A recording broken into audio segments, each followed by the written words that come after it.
Hello guys, welcome to TC computer education.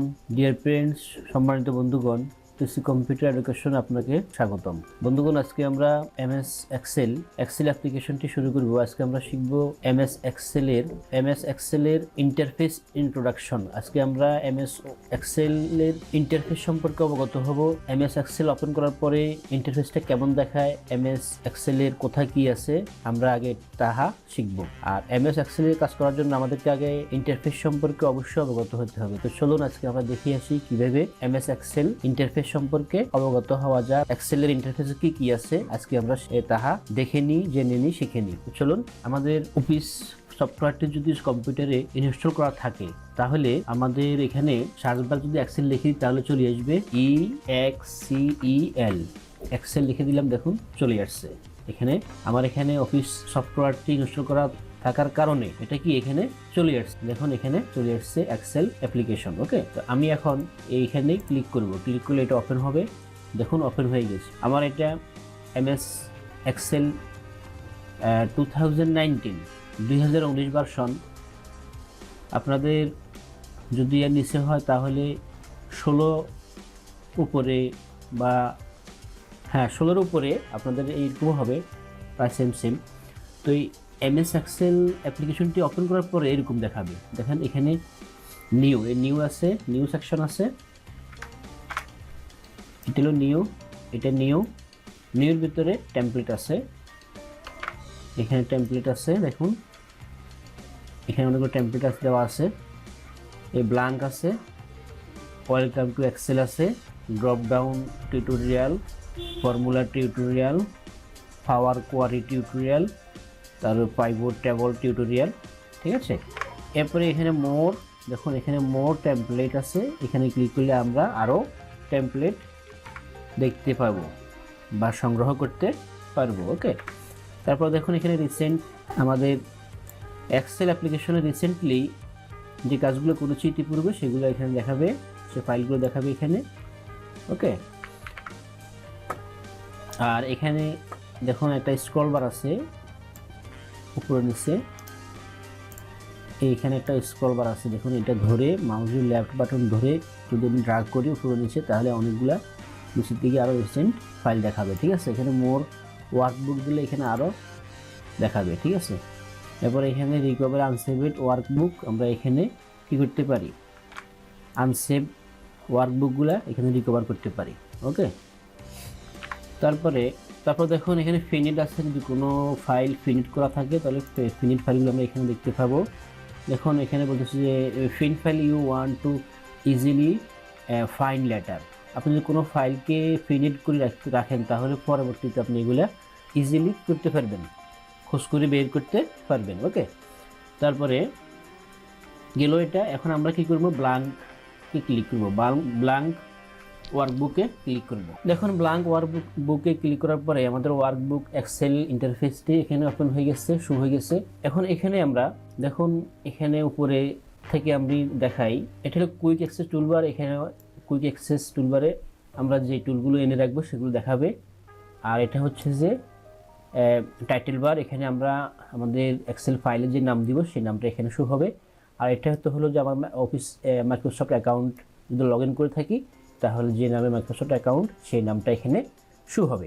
আর এটা হলো show hide icon. এখানে আমাদের এই কিছু আমরা এই রিবন বারটি, এই যে ট্যাব বার, রিবন বার, এটাকে আমরা কীভাবে দেখতে চাই সেটাকে সেট আপ করার জন্য এই শো হাইড আইকনটি এখানে দেওয়া হয়েছে। যেমন আমি এখানে দেখাই আপনাদেরকে, এখানে আমি যদি ক্লিক করি দেখবেন auto hide ribbon, show tabs and command. এটা কিন্তু প্রায় এমএস ওয়ার্ডের মতন সেমে। আমি যদি অটো হাইড দিয়ে দিই তাহলে আমাদের যে অপশনগুলো আছে রিবন বারের, ট্যাব বারের সবগুলো হাইড হয়ে গেছে। আমি যদি আবার এখানে ক্লিক করি তাহলে এটা আবার শো হবে। আবার যদি ক্লিক করি বা পেজে ক্লিক করি তাহলে এটা চলে যাবে। ঠিক আছে, দেখুন আমি এখানে উপরে ক্লিক করলাম, এখানে অপশন বার, ট্যাব বার, মেনু বার, কমান্ড বারগুলো এখানে শো হলো। আমি যদি এখন পেজে ক্লিক করি তাহলে এটা অটোমেটিকভাবে কি হাইড হয়ে গেল। ওকে, তারপরে আমি আবার এখানে ক্লিক করলাম, ক্লিক করে আমি আবার শো হাইড আইকনে ক্লিক করলাম। ক্লিক করার পরে শো ট্যাবস এখানে দিলে আমার ট্যাবগুলো দেখাবে, অনলি ট্যাব দেখাবে। দেখুন উপরে শুধু ট্যাবগুলো দেখাচ্ছে, দেখুন এই শুধু ট্যাবগুলো দেখাচ্ছে কিন্তু কমান্ডগুলো দেখাচ্ছে না, অর্থাৎ অপশনগুলো দেখাচ্ছে না। প্রত্যেকটা ট্যাবের অধীনে তো অনেকগুলো অপশন থাকে, কমান্ড থাকে, সেগুলো দেখাচ্ছে না। ওকে, তারপরে দেখুন, তারপরে শো ট্যাবস অ্যান্ড কমান্ড, এখানে যদি ক্লিক করি তাহলে আমাদের ট্যাবও দেখাবে, কমান্ডও দেখাবে, ট্যাবও দেখাবে, কমান্ডও দেখাবে। ঠিক আছে, তারপরে আমি এটা নেক্সট যাই। এরপরে এটা হলো মিনিমাইজ করার জন্য, আমি যদি এখানে ক্লিক করি, এই যে মাইনাস চিহ্নে বিয়োগ চিহ্নে ক্লিক করি, তাহলে এটা মিনিমাইজ হয়ে আমাদের টাস্ক বারে চলে আসবে। এখন আমার টাস্ক বারে এটা চলে আসছে। ঠিক আছে, এই যে টাস্ক বারে এটা চলে আসছে। ঠিক আছে, আমার টাস্ক বারটা অবশ্যই উপরে আমি কাস্টমাইজ করে নিয়ে রেখেছি আমার সুবিধা। আপনাদের হয়তো কারো কারো নিচে থাকবে, তো নিচের দিকে পাবেন। ওকে, তো আবার টাস্ক বারে অনেক যদি ওদিকে বেশি অনেকগুলো অ্যাপ্লিকেশন থাকে তাহলে কিন্তু এখানে এয়ারো বাটনে ক্লিক করে উপরে নিচে ক্লিক করে আমরা এগুলো দেখতে পাবো। দেখুন আমার এখানে অনেকগুলো আছে, জন্য আমি নিচে ক্লিক করলে এক্সেলটা দেখাচ্ছে, এক্সেল চলে আসছে এখানে। ঠিক আছে, দেখুন এক্সেল এখানে চলে আসছে, যে এক্সেল এটা মিনিমাইজ করা আছে। ওকে, তো মিনিমাইজ থেকে ম্যাক্সিমাইজ করার জন্য আমাদের কী করতে হবে, আমাদেরকে যে মিনিমাইজ যে অ্যাপ্লিকেশন আইকনটা আছে সেটা আমাদের ক্লিক করলে এটা কী হয়ে যাবে, ম্যাক্সিমাইজ হয়ে যাবে, অর্থাৎ বড় হয়ে যাবে। ঠিক আছে, এখানে ক্লিক করলাম, দেখুন এক্সেলটি আমাদের আবার উইন্ডোতে চলে আসলো, ডেস্কটপে ফুলফিল হয়ে চলে আসলো। কেমন, তারপরে আমরা এখন কি করব, আমরা তারপর দেখব যে ম্যাক্সিমাইজ করলে আমাদের এক্সেল যে অ্যাপ্লিকেশনটি আছে অ্যাপ্লিকেশনের এটা ছোট হয়ে সংকুচিত হয়ে ডেস্কটপে চলে, দেখুন এটা সংকুচিত হয়ে ডেস্কটপে চলে আসছে। এখন আমরা এটার রাইট সাইডে যদি মাউস কার্সর রাখি তাহলে দেখবেন যে আমাদের মাউস কার্সরটি কি দুইটি অ্যারো চিহ্নে রূপান্তরিত হয়ে গেছে। যখন আমাদের মাউস কার্সরটি দুইটি অ্যারো চিহ্নে রূপান্তরিত হয়ে যাবে তখন আমরা লেফট বাটন ধরে ড্র্যাগ করি তাহলে এটা বড় ছোট করা যাবে। ঠিক আছে, এরকমভাবে নিচের দিকে যদি মাউস কার্সরটি রাখি দেখবেন যখন অ্যারো চিহ্ন হবে তখন আমরা লেফট বাটন ক্লিক করে ধরে ড্র্যাগ করলে এটা বড় ছোট করতে পারবো, আমাদের ইচ্ছা মতো কী করতে পারবো, এটাকে এই বড় ছোট করে নিতে পারবো। আমি আবার যদি এখানে ক্লিক করি যে তাহলে এটা আবার ম্যাক্সিমাইজ হয়ে যাবে। ঠিক আছে, আর এটা হলো ক্রস চিহ্ন, এই ক্রস চিহ্ন ক্লিক করলে আমাদের অ্যাপ্লিকেশনটি ক্লোজ হয়ে যাবে। ঠিক আছে, আমি দিলাম, ক্লোজ হয়ে গেছে, দেখছেন ক্লোজ হয়ে গেল।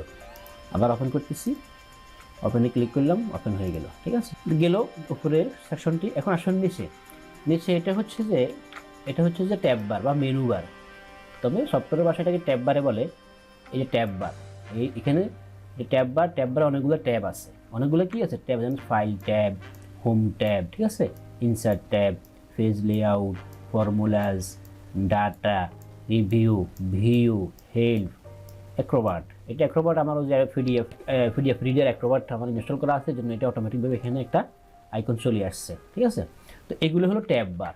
তারপরে প্রত্যেকটা ট্যাবের অধীনে কি আছে, অনেকগুলো কমান্ড আছে বা অপশন আছে। ঠিক আছে, দেখুন আমার এখানে আমার হোম ট্যাবে আমি এখন ক্লিক করে রেখেছি, হোম ট্যাবের অধীনস্থ অনেকগুলো কমান্ড এখানে নিচে দেখাচ্ছে। দেখুন যেমন এটা ক্লিপবোর্ড, এটা কি ফন্ট বোর্ড, এটা অ্যালাইনমেন্ট, তারপরে এটা নাম্বার, এটা স্টাইলস, ঠিক আছে, এটা হলো সেলস, ঠিক আছে, তারপরে এটা হচ্ছে যে এডিটিংস, তারপরে এটা অ্যাডিংস। ওকে, তাহলে এই হোম ট্যাবের অধীনস্থ এই কমান্ডগুলো সব। ঠিক আছে, গেল ট্যাব বার, তারপরে কমান্ড বার। ঠিক আছে, এটা কি দেখুন, এটা হচ্ছে ফর্মুলা বার। আমরা যদি কোনো ফর্মুলা লিখি তাহলে এখানে কি হবে, শু হবে, এখানে শু হবে।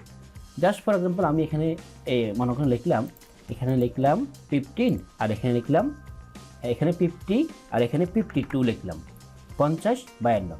এখন আমি যদি দুটো যোগ করি, অটো সামনে দিয়ে ওকে এন্টার দিলাম, দেখেন 102, 50 আর 52 যোগ করলে 102 হয়। এখন আমি এখানে 102-র মধ্যে ক্লিক করলাম, ক্লিক করাতে দেখুন আমাদের ফর্মুলা বারে ফর্মুলাটি চলে আসছে। দেখুন এই ফর্মুলাটি এখানে কি চলে আসছে, equal to some first bracket open, তারপরে কি J11 K11, J11 K11 এই দুইটা সেলকে আমরা কি করছি, যোগ করছি। এই J11 আর K11 এটা হলো কি সেল নাম্বার, এই সেল নাম্বারটা আমাদের এখানে শো হবে। এই দেখুন এটা হলো সেল নাম্বার বক্স। আমাদের মাউস কার্সরটি যেখানে ক্লিক করা থাকবে, যে সেলের মধ্যে ক্লিক করা থাকবে সেই সেল নাম্বারটি এইখানে শো হবে, এইখানে শো হবে। ওকে, তাহলে এটা হলো ফর্মুলা বার বা ফর্মুলা বক্স, এখানে ফর্মুলা শো হবে। আর এটা হলো যে কি সেল বক্স, এখানে সেল নাম্বার শো হবে। আমরা আমাদের সেলটি যেই নাম্বারে থাকবে সেই সেল নাম্বারটি এখানে শো হবে। ঠিক আছে, যেমন আমি এখানে ক্লিক করলাম, দেখুন এখানে এখন চলে আসছে কি O18, মানে আমার মাউস কার্সরটি এখন কি O18 সেলের মধ্যে আছে, O18 সেলের মধ্যে কি আছে। কেমন, আমি এখন এগুলো একটু সেট করলাম, ডেল বাটন ক্লিক করলাম, ডিলিট হয়ে গেল, ক্লিন করে দিলাম। তারপরে আসুন, তারপরে হচ্ছে যে দেখুন এখানে একটা স্ক্রল বার আছে, এটা টপ বটম উপরে নিচে স্ক্রল করার জন্য এই স্ক্রল বারটি দেওয়া হয়েছে। ঠিক আছে, আর এই স্ক্রল বারটি দেওয়া হয়েছে লেফট রাইট ডানে বামে মুভ করার জন্য। ওকে, তারপরে দেখুন এখানে কিছু অপশন আছে। তাহলে কি বুঝতে পারলাম, এই স্ক্রল বারটি হলো টপ বটম উপরে নিচে স্ক্রল করার জন্য, আর এই স্ক্রল বারটি হলো কি লেফট রাইট ডানে বামে স্ক্রল করার জন্য। ওকে, তারপর আসুন এখানে এটা হচ্ছে যে লেআউট, আমরা আমাদের ওয়ার্কবুক শিটটি কোন লেআউটে দেখতে চাই। এখানে 3টা লেআউট আছে। কয়টা? এখানে 3টা লেআউট আছে। দেখুন এটা হচ্ছে যে কি নর্মাল লেআউট আছে। আমি যে লেআউটে ক্লিক করবো সেই লেআউটটা আমাদের ওয়ার্কবুক অ্যাপ্লিকেশন সেটা কী হবে, অ্যাভেলেবল হয়ে যাবে। দেখুন এটা অ্যাপ্লাই হয়ে গেছে, এটা অ্যাপ্লাই হয়ে গেছে, এটা অ্যাপ্লাই হয়ে গেছে। এটা নর্মাল লেআউট, ঠিক আছে। আর এটা হচ্ছে কি, এটা হচ্ছে যে জুম স্লাইডার। কেমন জুম স্লাইডার? আমরা এই জুম স্লাইডার যদি দেখো মাঝখানে একটা কি আছে, একটা ডান্ডা আছে, এটা ধরে আমি যদি ডান দিকে ড্র্যাগ করি তাহলে বড় হবে, আবার যদি আমি বাম দিকে ড্র্যাগ করি তাহলে কি হবে, ছোট হবে। তাহলে কি হবে, ছোট। দেখুন বাম দিকে ড্র্যাগ করছি, ছোট হয়ে গেছে, তাহলে জুম স্লাইডার। ওকে, তারপরে আসুন এটা হচ্ছে স্ট্যাটাস বার, এটা হচ্ছে স্ট্যাটাস বার। কেমন? তারপরে এই দেখুন এখানে একটা প্লাস চিহ্ন দেখাচ্ছে, এই প্লাস চিহ্নের মাধ্যমে আমরা আমাদের এখানে কি করতে পারি, আমাদের ওয়ার্কবুকের মধ্যে শিটগুলো বাড়াইতে পারি, অনেকগুলো শিট নিতে পারি। দেখুন এখানে একটা শিট আছে শিট 1 লেখা, এটা শিট 1। আমরা এখন যদি প্লাস চিহ্নে ক্লিক করি তাহলে শিট 2 হয়ে যাবে। দেখুন শিট 2 চলে আসছে। আবার ক্লিক করলে শিট 3, আবার ক্লিক করলে শিট 4। তাহলে আমরা এরকমভাবে কি শিট বাড়াইতে পারি। একটা ওয়ার্কবুকের মধ্যে অনেকগুলো শিট তৈরি করা যায়।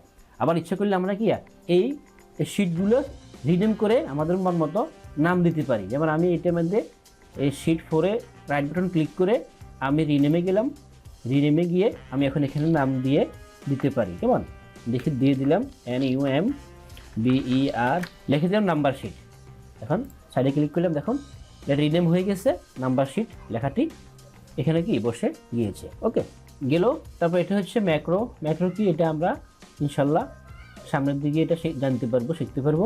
তারপর আমরা শিখি দেখুন এখানে ABC, ঠিক আছে, DEF, এগুলো কি, এগুলো হচ্ছে কলাম। এ উপর থেকে নিচের দিকে এগুলো হচ্ছে কলাম। দেখুন অনেকগুলা কলাম আছে। এখন এক্সেল শিটের মধ্যে কয়টি কলাম থাকে সেটা আমরা কীভাবে বার করবো। এক্সেল শিটের মধ্যে 16,384টি কলাম, 16,384টি কলাম থাকে একটা শিটের মধ্যে। তো 16,384টি কলাম আমরা কীভাবে বার করবো, কলাম সংখ্যা কীভাবে আমরা বাইর করব, সেটা একটা সূত্র আছে। সেটা হচ্ছে যে আমি এখানে লিখলাম equal to columns, COLUMNS, columns, তারপরে ফার্স্ট ব্র্যাকেট ওপেন, তারপরে 1:1 ফার্স্ট ব্র্যাকেট ক্লোজ, এন্টার। দেখুন এন্টার দেওয়াতে কি হয়ে গেছে আমাদের এখানে, আমি একটু জুম করি, আমাদের এখানে কি 16,384 শু হয়ে গেল। অর্থাৎ কলামের সংখ্যাটা সে আমাকে কি অটোমেটিকভাবে বাইর করে দিয়ে দিচ্ছে। তাহলে কি জানতে পারলাম, এক্সেল শিটের কলাম বাইর করার জন্য আমাদের সূত্রটি মনে রাখতে হবে। সেটা হচ্ছে কি equal to columns first bracket open কি 1:1 ফার্স্ট ব্র্যাকেট ক্লোজ, এটা লিখে দিলে কি চলে আসবে। ওকে, তারপরে তাহলে এইভাবে উপরে নিচে কলাম আছে কয়টি, 16,384টি। প্রত্যেকটা কলামের নাম আছে। দেখুন ABCDEF এভাবে নাম আছে। তারপর দেখুন এটা কি, ডান থেকে বাম দিকে লম্বালম্বি, এটাকে বলে রো। এটাকে বলে কি রো। দেখুন এখানে উপর থেকে দেখুন একটু উপরে 1 থেকে নিয়ে শুরু, 1 নম্বর রো, 2 নম্বর রো, 3 নম্বর রো, 4 নম্বর রো, 1 থেকে নিয়ে শুরু, রো সংখ্যা। কেমন? এখন এইগুলো রো নাম্বার। এখন এরকম রো কয়টি আছে সেটা আমাদেরকে কি জানতে হবে। রো জানার জন্য, রো অ্যামাউন্ট জানার জন্য আমাদের আরেকটা সূত্র ইউজ করতে হবে। সেটা হচ্ছে যে ইকুয়াল টু ROWS, রোজ, তারপরে first bracket open C:C first bracket close, enter. দেখুন 10,84,577টি রো আছে। তাহলে আমরা কলাম ফাইলাম কত, 16,384টি, আর রো ফাইলাম 10,48,576টি। কেমন? এখন দেখুন রো আর কলাম মিলে সেল গঠিত হয়। এটাই আমি যে মাউস ক্লিক করি, এগুলো প্রত্যেকটি 4 কোণা বিশিষ্ট স্কোয়ারে ঘরগুলো যে দেখা যাচ্ছে ওয়ার্কশিটের মধ্যে, এগুলো প্রত্যেকটি এক একটি সেল। এখন এই সেল সংখ্যা কত সেটা আমাদেরকে জানতে হবে। তাহলে সেল সংখ্যা কত জানার জন্য আমাদেরকে ১৬৩৮৪ কলাম সংখ্যা আর রো সংখ্যাকে গুণ দিতে হবে, মাল্টিপ্লাই করতে হবে। তাহলে ১৬৩৮৪ কে যদি ১০,৪৮,৫৭৬ দিয়ে গুণ করি তাহলে কি হবে? সেল সংখ্যা বের হয়ে যাবে। তা আমি গুণ করে রেখেছি, সেটা হচ্ছে যে কি, সেটা হচ্ছে ১৭,৯৭,৬৯,১৭,১৮৪টি সেল আছে। তাহলে কি বুঝতে পারলাম? উপরে নিচে খাড়াখাড়ি এগুলো হলো কলাম, ডাইনে বামে আড়াআড়ি এগুলো হচ্ছে রো। কেমন? কলাম সংখ্যা হলো কত? কলাম সংখ্যা হচ্ছে ১৬,৩৮৪, রো সংখ্যা হলো ১০,৪৮,৫৭৬। আর সেল সংখ্যা কলাম আর ও যে সংখ্যা গঠিত হয়, স্কয়ার ঘরগুলো গঠিত হয়, এগুলো হলো সেল। সেল সংখ্যা হচ্ছে কি ১৭,১৭ কোটি, ১৭,১৭ কোটি ৯৮,৬৯,১৮৪। ঠিক আছে, এটা হলো রো সংখ্যা, কলাম সংখ্যা, এটা হচ্ছে সেল সংখ্যা। তো বন্ধুগণ, এই হলো এক্সেল অ্যাপ্লিকেশন ইন্টারফেস ইন্ট্রোডাকশন। কেমন? আমরা এক্সেলে প্রোগ্রাম শেখার জন্য আগে আমাদেরকে কি ইন্টারফেসের সাথে পরিচিত হতে হবে। কেমন? তো বন্ধুগণ, ভালো করে প্র্যাকটিস করবেন। আর টিউটোরিয়াল তৈরি করার সময় যদি কোনো টপিক পয়েন্ট মিস্টেক হয়ে থাকে, মিসিং হয়ে থাকে, তাও আমাকে অবগত করবেন। আর কোনোখানে বুঝতে যদি অসুবিধা হয় আমাকে কমেন্ট করে জানাবেন। আমার চ্যানেলে যদি নতুন হয়ে থাকেন তাহলে চ্যানেলটি অবশ্যই সাবস্ক্রাইব করে বেল আইকন ক্লিক করে রাখবেন, আমার পাশে থাকবেন। ইনশাল্লাহ আপনি শিখতে পাবেন।